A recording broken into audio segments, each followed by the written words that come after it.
Tengo muy malas noticias sobre Bob Esponja. Su casa piña no podría existir ni un minuto en la vida real. Colapsaría. ¿La razón? Pues resulta que, a esa profundidad, la presión del agua lo convertiría en una especie de puré de piña esponja. O tal vez no. Borra eso por un momento. Porque sabemos que vive debajo del mar, ¿no? Pero nadie se ha puesto a calcular la física de la presión y la compresibilidad del agua como para encontrar sus coordenadas exactas, ¿verdad? Y seguramente crees en ese famoso mito de los barcos fantasmas. Según ese mito, este barco se detendrá en algún punto antes de tocar el fondo del océano, porque conforme aumenta la profundidad, el agua se vuelve tan densa que no lo deja caer más. Pero la física dice que eso es completamente falso. El metal jamás flotará ahí abajo, ¿pero por qué? ¿Y qué tiene que ver todo esto con Bob Esponja? Pues, respondiendo a esto, podremos averiguar la profundidad exacta del océano, donde la física permitiría la existencia de fondo de bikini. Bien, todos sabemos que la materia se comprime bajo presión, los gases ceden fácilmente, los líquidos casi no ceden, y los sólidos son los que menos se dejan aplastar. Imagina ahora que tienes una esponja empapada. Qué apropiado, ¿no?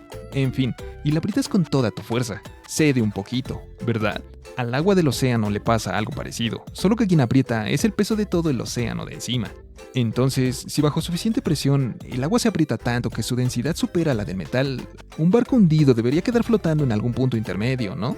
Sería algo similar a lo que ocurre en este vaso, pero la naturaleza tiene otros planes para los barcos. Aunque el agua sí se comprime, lo hace de una forma sorprendentemente pequeña.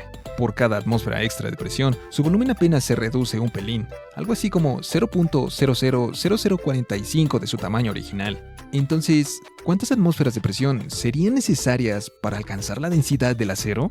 Para que el agua llegara a ser tan densa como el acero, necesitarías una presión de más de 50.000 atmósferas. Haciendo cuentas, eso equivale a una profundidad aproximada de unos 515 kilómetros bajo el mar. Y eso suponiendo que el agua siempre se comprimiera igual. Aún así, el problema es que el océano más profundo de la Tierra apenas supera los 11 kilómetros. Ni de cerca. El fondo del océano está lejísimos de alcanzar esa densidad. Los barcos que se hunden no encuentran una capa más densa donde quedarse suspendidos. Si nada los detiene antes, terminan llegando al fondo.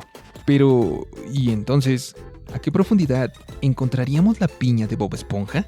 Bien, una piña tiene una densidad aproximada de entre 880 y 930 kilogramos por metro cúbico. Esto es incluso menos de la densidad del agua, por lo que una piña no podría ni hundirse. De hecho, sobresaldría una fracción de su volumen. Sin embargo, la piña de Bob Esponja se encuentra debajo del mar, así que, si suponemos que se trata de una piña madura, y considerando que la densidad del agua puede variar debido a cambios de temperatura, salinidad y presión, podemos recurrir a valores extremos de las densidades para cumplir con las condiciones de que la piña pueda hundirse. Después de todo, podría tratarse de un lugar especial, ¿no?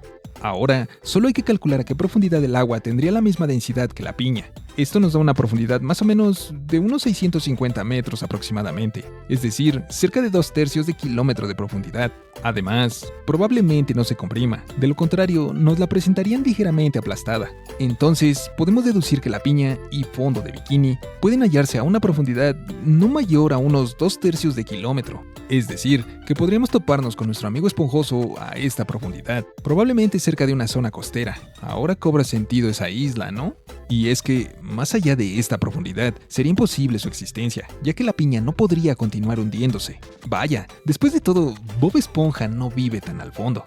Pero, a pesar de que el agua casi no se comprime, con la cantidad brutal que hay en los océanos, ese poquito de compresión suma muchísimo. Es como si cada gota se diera un pelito bajo el peso de las capas de arriba, y al multiplicar eso por todo el océano, el efecto se vuelve enorme. Si imaginamos que el agua pudiera estirarse y liberarse de esa compresión, el nivel del mar subiría cerca de 30 a 32 metros, algo así como un edificio de 12 pisos. Y esa subida bastaría para tragarse territorios costeros del tamaño de varios países juntos, más o menos unos 5 millones de kilómetros cuadrados. Al final, resulta que el verdadero mundo fantástico no es el de Bob Esponja, es el nuestro, mientras flota sobre un mar que no deja de comprimirse. Un mundo en el que puede existir un concurso donde perder significa caer por culpa de una sola ley de la física. Así que, ¿te atreverías a participar en este juego del calamar donde el jefe es Isaac Newton?